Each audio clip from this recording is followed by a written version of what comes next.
महाराज जी, मेरे पुत्र ने प्रेम विवाह किया था, परंतु कुछ समय पश्चात ही प्रेम में विश्वासघात पाने पर उसने अपने शरीर को नष्ट कर लिया। क्योंकि अगर आपने बचपन से शिक्षा दी होती, आपने कभी बैठ के उसे धर्म की शिक्षा नहीं दी, आपने कभी बैठकर उसे शास्त्र स्वाध्याय नहीं कराया, आपने बैठ करके उसे कभी उसको वो नहीं सिखाया जिसका भोग भोगना पड़ रहा है। हाँ, खूब पढ़ो लिखो, नौकरी करो, धन कमाओ, मौज मस्ती कर बेटा, फिर इसके बाद परिणाम जब इनका आएगा तो आपके हाथ से निकल जाएगा। जब आपका पवित्र हृदय होता है, फिर कोई साथी मिलता है तो एकदम समर्पण हो जाता है और लगता है मेरा जीवन साथी। वहां सैकड़ों हमारे हृदय में आ गए हैं, चले गए हैं, अब उसका अभ्यास बन गया है, अब वो टिकेगा नहीं। वो कह रहा है कि तुम्हें जो करना करो, हम रोकते हैं क्या? वो कहे तुम्हें जो करना करो, हम रोकते हैं क्या? आप हमें डिस्टर्ब मत कीजिए। वो अपनी बेग उठाए, वो अपनी बेग उठाए अपने, और एक ही मकान में रहे, दोनों का मन नहीं मिल रहा, दोनों के आचरण नहीं मिल रहे। क्या भला है जीवन है गृहस्थी का? गुरुजी, क्या मेरी साधना या भजन से उस आत्मा की दुर्गति को मिटाने के लिए मैं उसकी कुछ मदद कर सकती हूँ? हाँ, कर सकती हैं माँ। आप नाम जप कीजिए, अगर आपको ऐसा सहयोग मिल रहा है तो तीर्थयाटन कीजिए, जैसे धाम आए।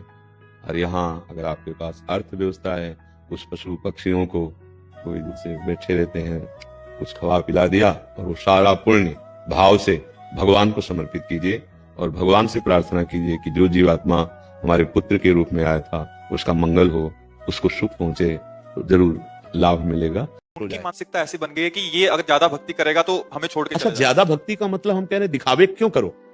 आप समझो, जैसे आप एक पत्नी हो किसी के, आप बहू हो किसी के, या आप बेटा हो किसी के, ज्यादा दिखावे करने की आवश्यकता नहीं। अगर आप राधा राधा अंदर जप रहे, कौन जानेगा? बताओ।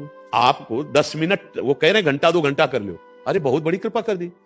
अगर हम 10 मिनट थोड़ा ठाकुर सेवा कर लेते हैं और अंदर ही अंदर राधा राधा जपते हो, पैंट शर्ट में, संसारिक वेशभूषा में, भागवतिक मान लो राजी है तो तिलक लगा लो भैया, अगर नहीं लगाओगे तो तुम्हें भगवान नहीं जान रहे कि तुम का भजन कर रहे हो, अच्छे आचरण कर रहे हो। पर हम ये कहते हैं सन्यासी होना कोई खेल नहीं।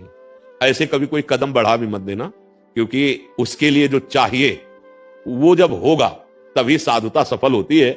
नहीं तो अगर हम देखी देखा या ऐसे सुन सुना के तो फिर निर्वाह नहीं हो पाएगा।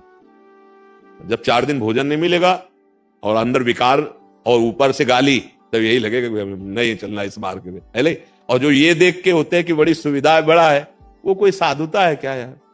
केवल इसके लिए, केवल खान पान सुविधा के लिए अगर भेष रख लिया जाए तब तो धिक्कार है यार। इससे तो अच्छा है रिक्शा चला के, लेबरी करके, रूखा सूखा खा के धर्म पूर्वक चलो तो आगे उन्नति हो जाएगी। वेश इसलिए नहीं रखा जाता सुविधाओं के लिए, भेष जब रखा जाता है तो प्राणों को पहले अर्पित कर दिया जाता है। ये तुम्हारा शरीर आज छाती फुला के चलते हो, कल ये नष्ट होने वाला है। बड़ी बड़ी आदि व्याधियां इस शरीर को नष्ट कर देंगे। जैसे देखा जाए, पापात्मा पुरुष किसी रोग से ग्रसित नहीं है, बड़ा स्वस्थ दिखाई दे रहा है, बहुत ही अनुकूलताएं छा रही हैं। ये उसको नष्ट करने का जाल है। अगर उसे दुख मिलता तो उसको पश्चाताप होता कि मैं पाप कर रहा हूं, मैं बचूं नहीं। पुण्य नष्ट हो रहे हैं क्योंकि उसको भयानक दंड मिलना है। अब पुण्य का प्रताप चल रहा है और पापाचरण कर, वो पुण्य नष्ट हुए, ये पापाचरण और पूर्व पापाचरण सर्वस्व नाश कर देंगे। और आप लोग संसार में उदाहरण देख लीजिए, हाँ, सर्वस्व नाश हो गया, वंश का वंश नष्ट हो जाता है। खूब झूम रही थी, फिर धूल धूसरित हो गए। पाप किसी को बख्शता नहीं है।